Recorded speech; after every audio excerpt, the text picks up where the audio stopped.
File 20. I kept the bundle of papers given me by Kurtz, not knowing exactly what to do with it. His mother had died lately, watched over, as I was told, by his intended.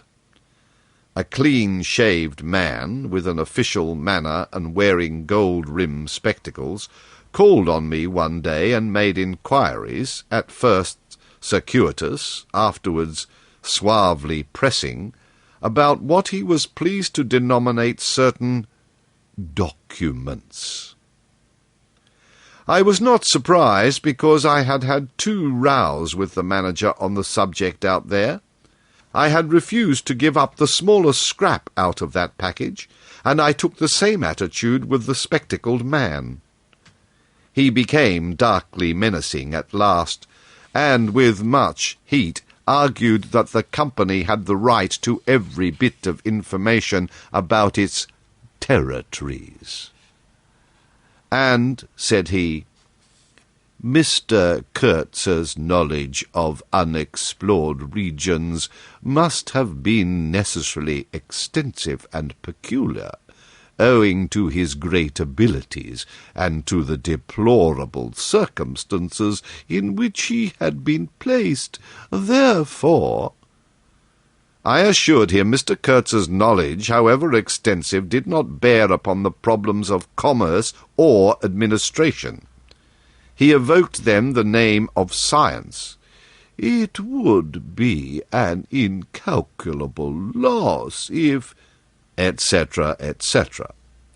I offered him the report on the suppression of savage customs, with the postscriptum torn off.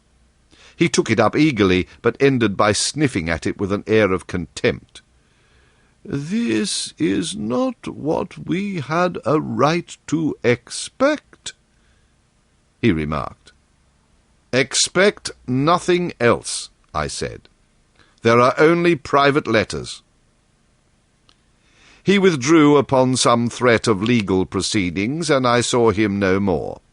But another fellow, calling himself Kurtz's cousin, appeared 2 days later, and was anxious to hear all the details about his dear relative's last moments. Incidentally, he gave me to understand that Kurtz had been essentially a great musician.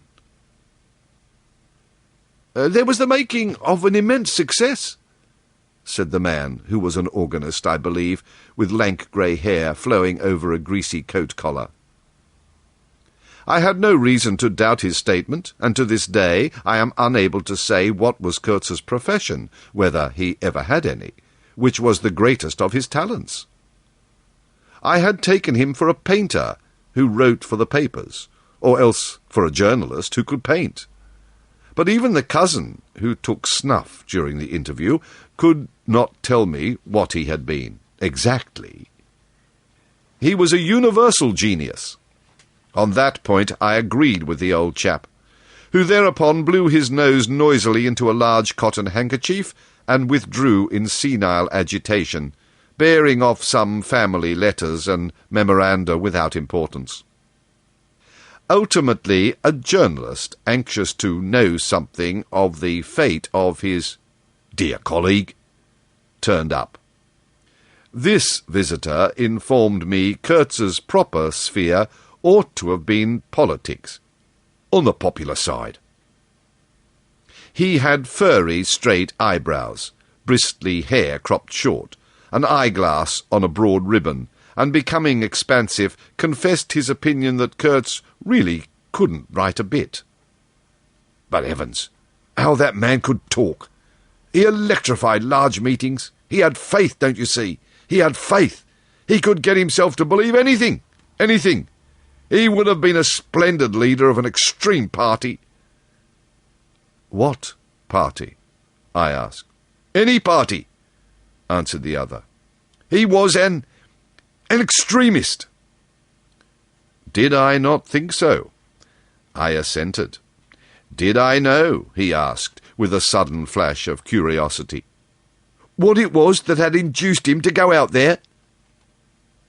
"Yes," said I, and forthwith handed him the famous report for publication, if he thought fit. He glanced through it hurriedly, mumbling all the time, judged it would do, and took himself off with this plunder. Thus I was left at last with a slim packet of letters and the girl's portrait. She struck me as beautiful. I mean, she had a beautiful expression. I know that the sunlight can be made to lie too, yet one felt that no manipulation of light and pose could have conveyed the delicate shade of truthfulness upon those features.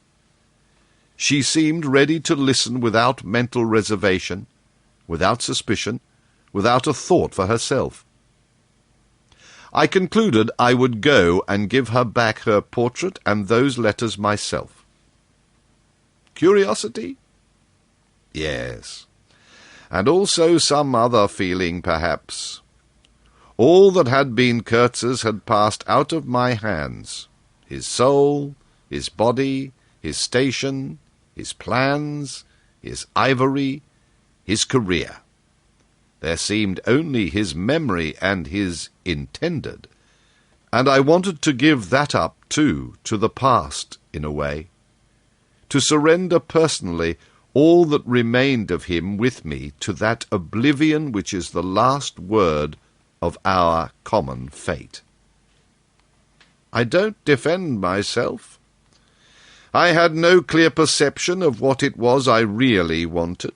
Perhaps it was an impulse of unconscious loyalty, or the fulfillment of one of those ironic necessities that lurk in the facts of human existence. I don't know. I can't tell.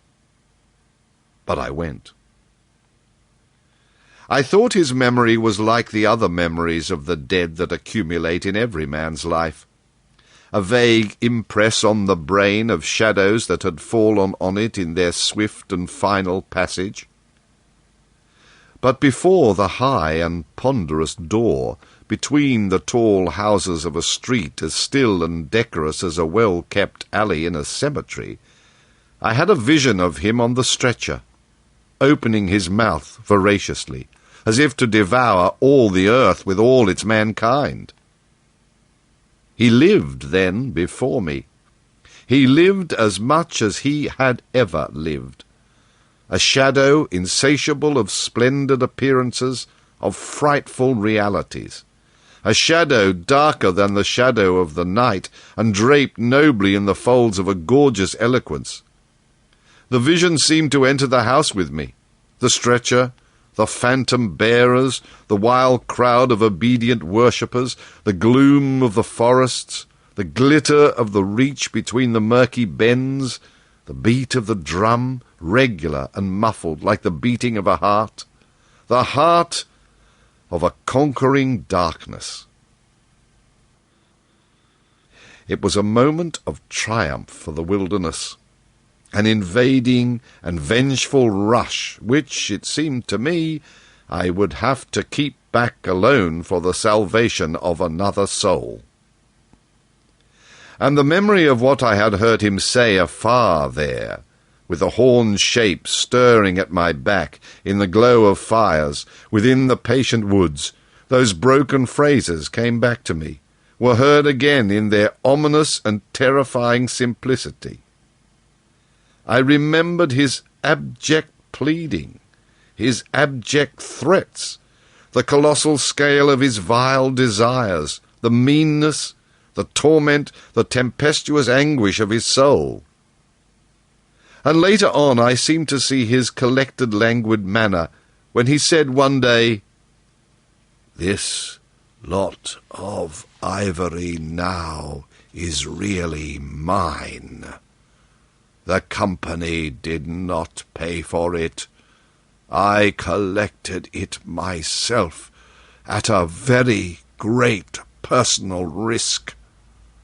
I am afraid they will try to claim it as theirs, though. It is a difficult case. What do you think I ought to do? Resist? Eh? I want no more than justice. He wanted no more than justice. No more than justice. I rang the bell before a mahogany door on the first floor, and while I waited he seemed to stare at me out of the glassy panel. Stare with that wide and immense stare, embracing, condemning, loathing all the universe. I seemed to hear the whispered cry, "The horror! The horror!"